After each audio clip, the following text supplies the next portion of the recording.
Hi there! Welcome back to another video blog with tips on teaching English learners. Thanks for popping in again. I want to refer back to a video we did before about language embedded anchor charts in math. I love anchor charts in any subject, but especially in technical subjects like math and science, social studies, where the information and vocabulary can get a bit overwhelming. Anchor charts are also a tool for supporting discourse and supporting language development in the content areas. A few years back, I had the honor and privilege of working with the best group of students ever in a newcomer center in North Carolina. We started the newcomer center at a small group of students that I got to know very well, and they were truly my test of every strategy I ever suggested people use.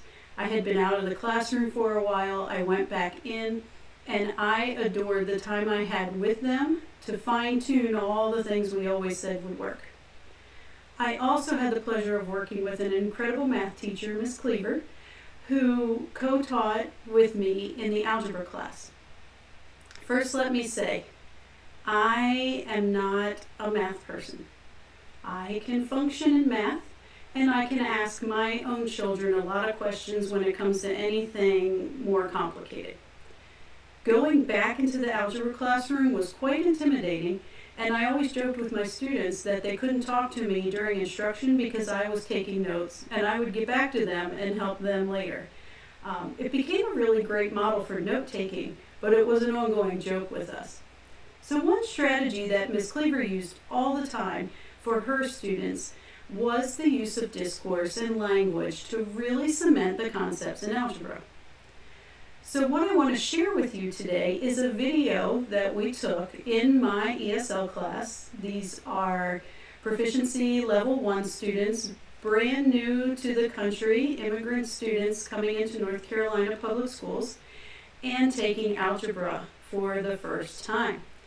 So Ms. Cleaver decided to have a video contest where students had to demonstrate that they understood the content by creating an instructional video for other students to watch. And she would use those videos either in class or in tutoring sessions or online for students to look at from home in order to learn from each other, because sometimes the students can explain it better than we can. In this video contest, my group of English learners really got excited about an idea.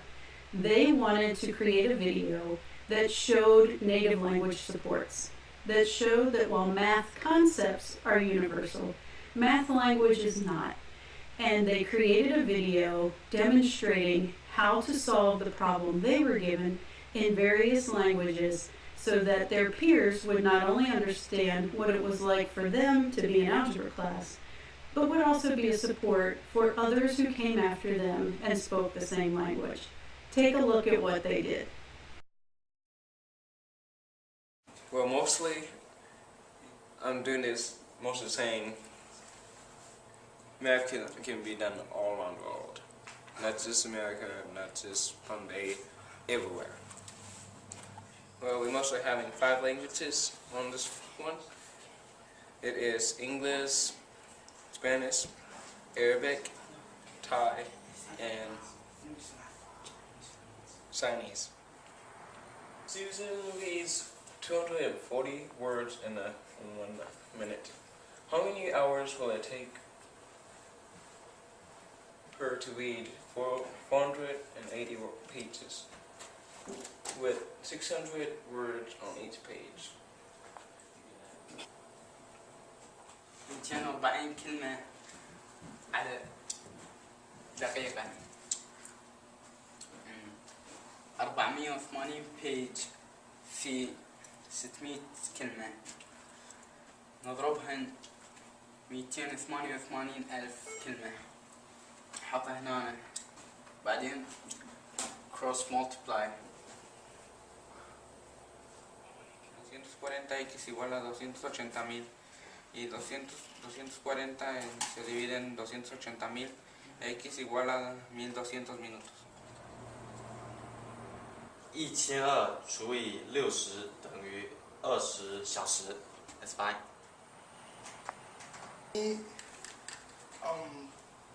เราจะพูดถึงเรื่อง map นะครับ map Algebra 1 คือแบบว่า map พื้นฐานที่ง่ายมาก วันนี้เราจะพูดถึงเรื่อง proportion ก็คือสัดส่วนโจทย์ของเรามีว่าซูซานใน1 นาทีเขาอ่านได้ 240 คำในคำถามถามว่าซูซานอ่าน 480 หน้าแต่ละหน้ามี 600 คำถามว่าเขาใช้เวลากี่ชั่วโมงที่จะอ่าน 480 หน้าอันแรกที่เราจะทำก็คือคูณ 2 ตัวนี้ที่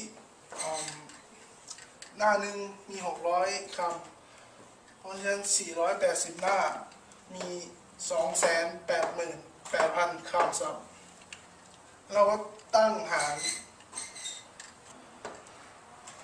ก็ได้ 240x เท่ากับ 288,000 หารด้วย 240 ได้ 1,200 คือเป็นแค่นาทีแต่คำถามถามถึงชั่วโมงเพราะฉะนั้น1 ชั่วโมงมี 60 นาทีเราก็ตั้งหาร 1,200 หาร 60 เท่ากับ 20 ชั่วโมงคือคำตอบของซูซานอ่าน I'm sure you could see their pride in that video. They really wanted to share what they knew about math because they are the newcomer class. They are the proficiency level 1 students. They're the ones who sit in every class all day quiet and hoping nobody talks to them. When they were able to do math in their native language and show you a bit, they showed their personalities. It also showed me who was a stronger teacher so that I knew who to partner up later. One bit I hope you got from that also was that while we think math is universal, there was a piece of evidence in that video that showed that a bilingual dictionary or translating materials in any subject is not necessarily always the best support. As you heard from Al, who was teaching in Arabic, there are certain terms that if a student hasn't learned them in their native language, Al had not taken algebra in his native language, so when he gets to Miss Cleaver's class, he did not have the words for cross multiply in Arabic.